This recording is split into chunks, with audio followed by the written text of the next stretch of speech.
It's time for the internet's premier restoration business podcast. Let's go with Gokul Padmanabhan, a thoughtful listen on creating your business legacy.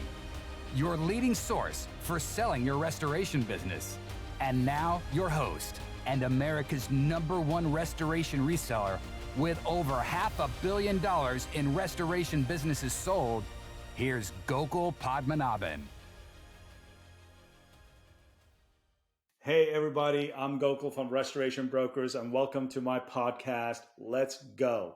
So today we got episode 3 out of 4 and we're going to call it Show Me the Money. And it's all about cash flow.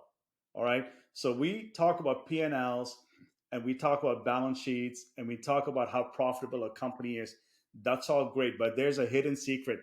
Okay. When you're trying to squeeze more juice out of your business, you got to pay attention to cash flow.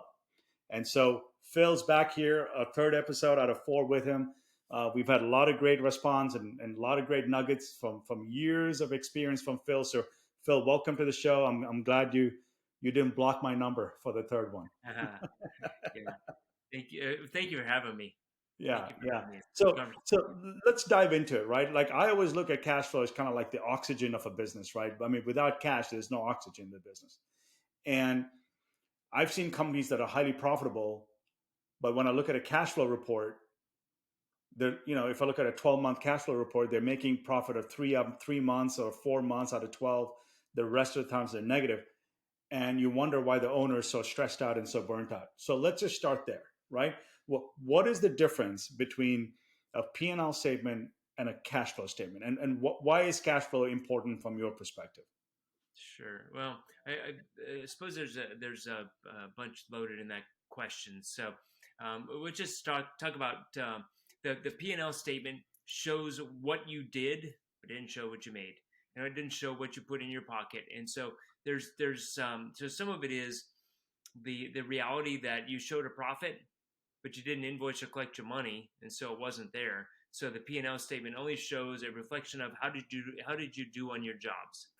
And that's it. And so it doesn't show. It could show you the profits, but it doesn't really show you the cash sitting in your bank account. It didn't show you that there's a bunch of stuff that goes onto your balance sheet that never hits your P&L. And we talked about that before. But it's your loan repayments, it's your bonuses it's basically your distributions for yourself, partially to cover your subchapter S taxes or your LLC taxes or whatever it is. And so that's just cash out the door. It's your loans and there's all sorts of stuff that just never hits the P&L. And so you're showing profitability. And then you look and say, gosh, darn it, how come I have no money in the bank?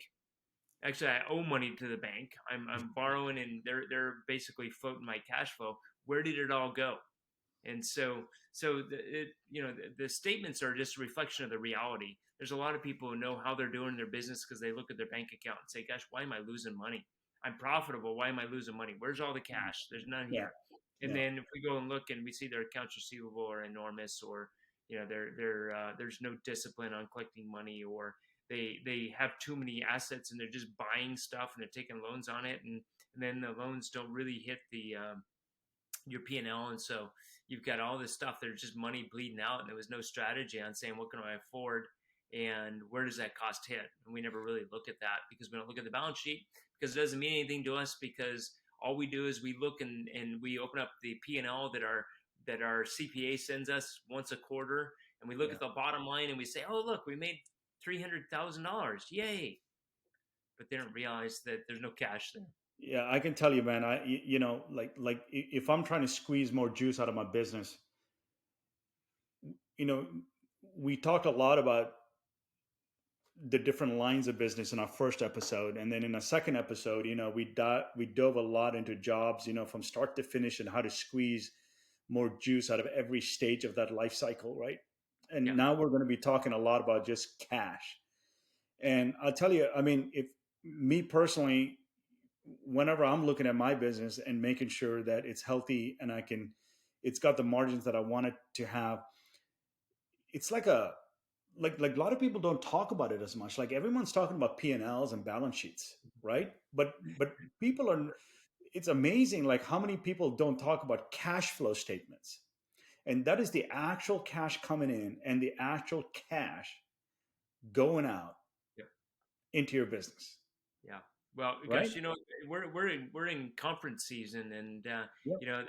we're getting a little more as an industry, a little better with it. But you sit around and you listen to people bragging around the cocktail parties in the evening, and they talk about how many trucks they have and how many employees they have and the size of their facility, and that's some measure of success, or as if it was some measure of success. So So yeah, I think one of the tips we can start is, I think, looking at cash flow statements. You at a minimum monthly. To see how much cash is coming in and how much cash is going on is an absolute must. So let's dive a little bit more into cash flow, right? So this whole series is about squeezing juice out of your business, and one of the places that we need to definitely go and explore is accounts receivable, invoice collecting, yeah, and so let's start with there. Let's start with accounts receivable. yeah. You good Yeah, with that? I'm Yeah, gonna start yeah. before there because I just think it's necessary because people overlook it because there's no way Oh, to with track it. what? I'm sorry. We're gonna start before accounts receivable. Yeah. So how does something get in accounts receivable? We write an invoice. So it's pretty simple, And right? you wait 30 days though. No, just kidding. Yes, it's no seriously. Yeah. I'm blown away when I talk to. There's a lot of companies that they're so busy doing, they don't have a person accountable, or they don't have a mechanism to say, okay, let's get our bills out the door. And so if it takes 5 days to get a bill out the door, you're actually probably good. Hmm. Good in the industry. My target is 24 to 48 hours after completion. It just should go out the door. But a lot of people are waiting 2, 3, 4 weeks to get an invoice sent out. And think about that so first of all, from a cash flow standpoint, we don't track it. And so we do our accounts receivable and say, yeah, we get our receivables turned every 65 days. Okay, but we didn't count the first 30 in there. And part of the problem that it took us 65 is because if I'm an adjuster and I'm sitting there and I get a contractor, did a bunch of work for me and maybe did a great job, they send me the invoice weeks after the job was done. First of all, it's I've got a big stack of invoices over here, and if it's been weeks after, it goes right on the bottom of the stack, and they just worry about the ones that are the biggest grief or the biggest effort or time or whatever it is, and so they put it on the bottom of the stack. But adjusters, they want closed files. In most cases, they want closed files. Some get to bill over and over again if it's not closed yet, but that's a different story. But if we get an invoice to them quickly, if I'm an adjuster, my personality is to say, you know what, I'm going to write this check. It's fresh in my mind. I remember all the details. I'm closing the file, and I'm going to look good, and the contractor's going to be happy with me. So send the bills out quickly. Have a mechanism that says what jobs were done this week. Did we get the invoice out the door? Have a way to track and measure that. So do you have a software system that tracks your jobs? Are you using a Dash or PSA or Capabuild or whatever the other softwares out there, job docs. There's a Hmm. bunch of them. You need to A lot of track them. jobs. Make sure you invoice your job quickly when it's done. Have a mechanism to track that and be aware of it, be on top of it. So we're getting the bills out the door quickly. Now it becomes accounts receivable. And so there's a couple of things. But the first one we'll talk about is just strategy. And I think the way I grew up in business, and my father was a businessman. Yeah. And so you said And things a are really changing. good one too. Yeah.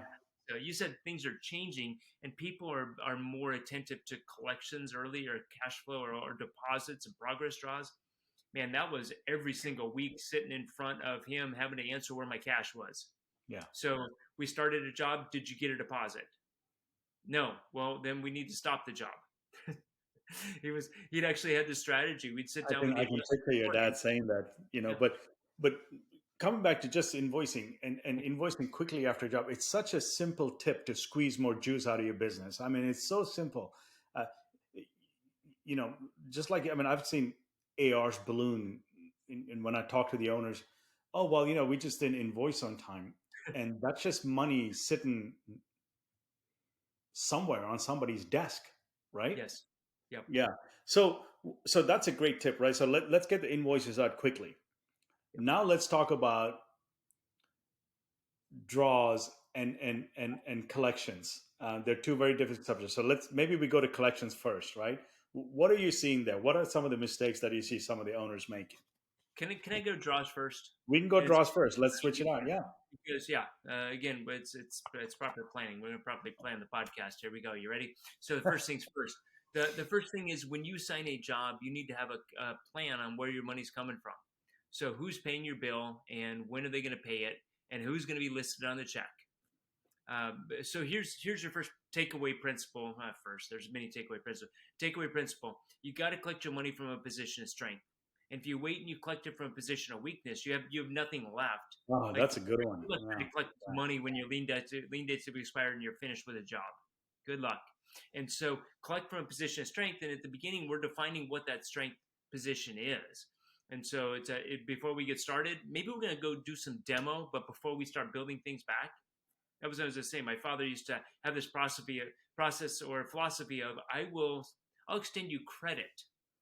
We'll go ahead and start the demo and we'll order materials, but we're not putting anything in until we get our deposit. Now, other people will not touch a job without money. Yeah. It just depends on your discipline and your tolerance and what your position of strength issues are. And so anyhow, define your draw schedule before you start your job. Talk to the adjuster. Who's paying it? Make sure you know where the mortgage company is and what their draw schedule is. And have a plan and execute that plan, collecting from a position of strength. And so on a larger job, you shouldn't start any job without knowing where your money is and getting your deposit, getting your hands on something for startup money, unless it's a real small job. So create your plan, create your draw schedule, know who's paying the money, know where it's coming from, know who the mortgage company is, know what their policies are. Really effective companies that do this a lot have files on or at least notes on every mortgage company, and they know their process, what they expect, and so they get really good at it. Even if there's a mortgage company, they know where the money comes from, who signs a check, where we have to send it to, and so they're in control of those funds. And so the first thing is our first payment, our startup money, and then if we've set we're going to get 30, we'll get 30% to start, 30% at the end of drywall. Yeah. Then we have it on a schedule somewhere that says, let's stop the job if we don't get the money. So the first thing we're not going to do is just say, okay, gosh, we didn't get the money and we need to stop. It's telling the people who are paying the money the week before, hey, next Tuesday, we'll be done with the drywall and we just need to make sure that we didn't get our progress payment. Yeah. And it becomes conversational. And so at that point, then we know where the money's coming and we can then have that threat, that hammer that says, okay, well, we're going to stop the job. Collecting from a position of strength allows us to do that. A position of weakness says we're so busy and we can't even think about it that we finished the job and we've only received 30% and now we're 100% done with a $300,000 job and we only collected $60,000 or whatever it is. That's pretty scary at that point. So I mean, you could put a business under, if you do one or two big jobs and then, you delay collecting. I know a company actually that did years ago all the big jobs up in Houston, when they had the floods up there, and this exact thing happened. They were just not disciplined enough to have draws and just collecting them from a position of strength because there were so many jobs. They just started doing it, and they shut their doors down about 6 months after. It didn't take long because cash is the oxygen of the business, and he just left. There was just no cash available. Yeah. So that hurricane, the floods, that's there's a lot of people that make that mistake. They go and just do the work because it's like, wow, this is great. There's flood. They need the water out.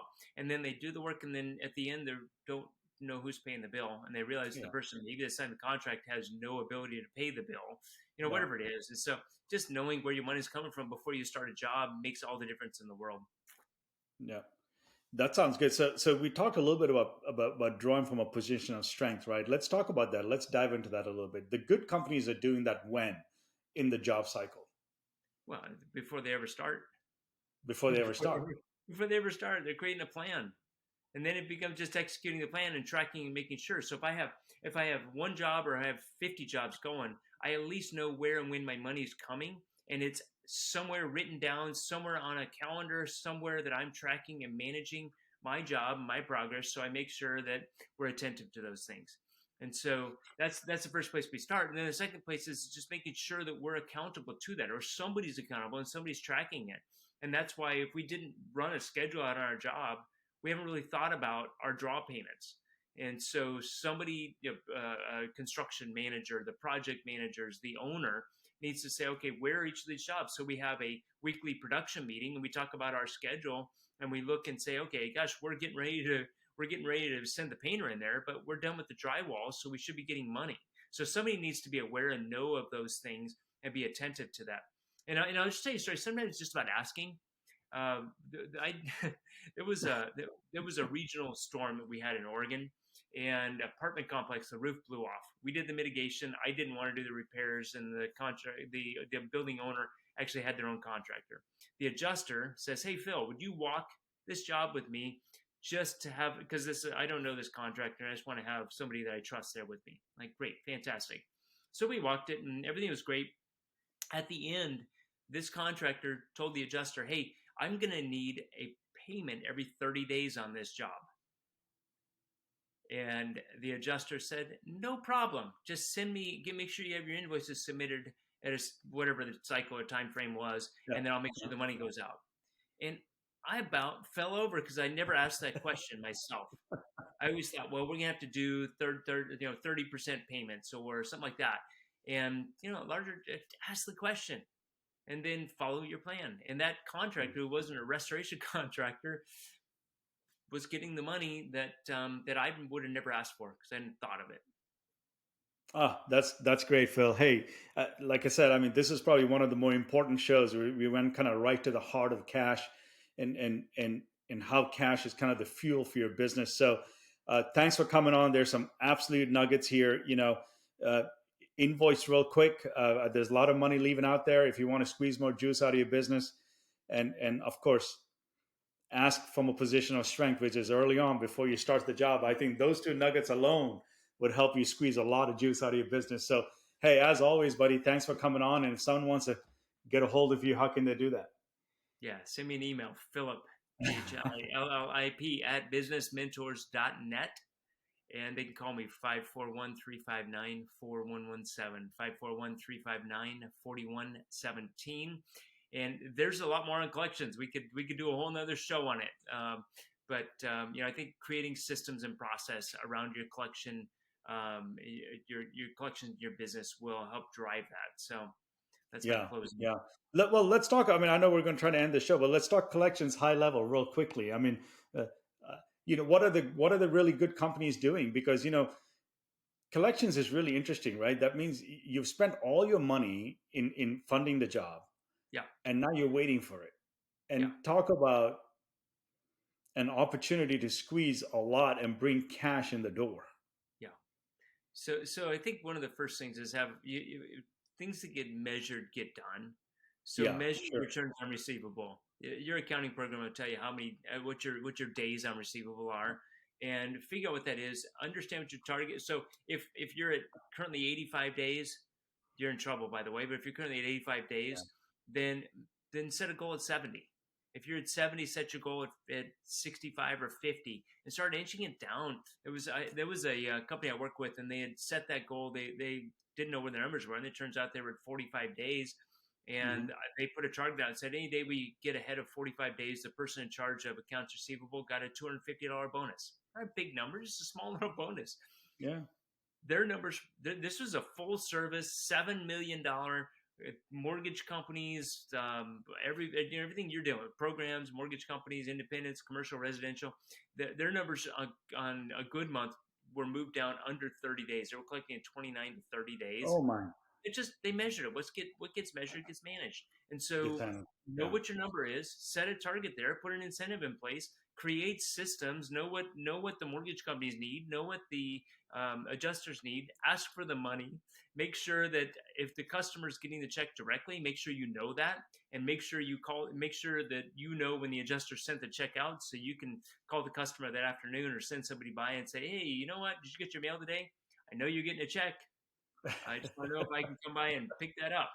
And so when it sits there with the customer's name and not yours for a week, goes in their bank account, and it sits in their bank account for 2 weeks, they spent it. They spent your money. So be accountable to those things. Create systems, create structure, be predictable, and measure and have targets. And then those numbers will start improving. Yeah, that's some great tips, some bonus content on this show. Again, thanks again. We put our collections on there. So, Phil, one more time before we kind of exit the show, how can people get a hold of you? Um, Send me Maybe you an can email. tell me your website if they want to get up there and take a look at it. Yeah, send me an email, philip at businessmentors.net, and then obviously the website businessmentors.net. And they can give me a call, 541-359-4117. As always, buddy, a lot of great nuggets here for our audience to kind of improve their business, which is the goal of our show. So again, everyone, thanks for listening, thanks for watching. You can always check us out at www.rbacells.com. You've been listening to Let's Go with Gokul Padmanabhan, a thoughtful listen on creating your business legacy. Subscribe on your preferred podcast app so you don't miss an episode. And if you like what you're hearing, please rate and review. Thanks for listening.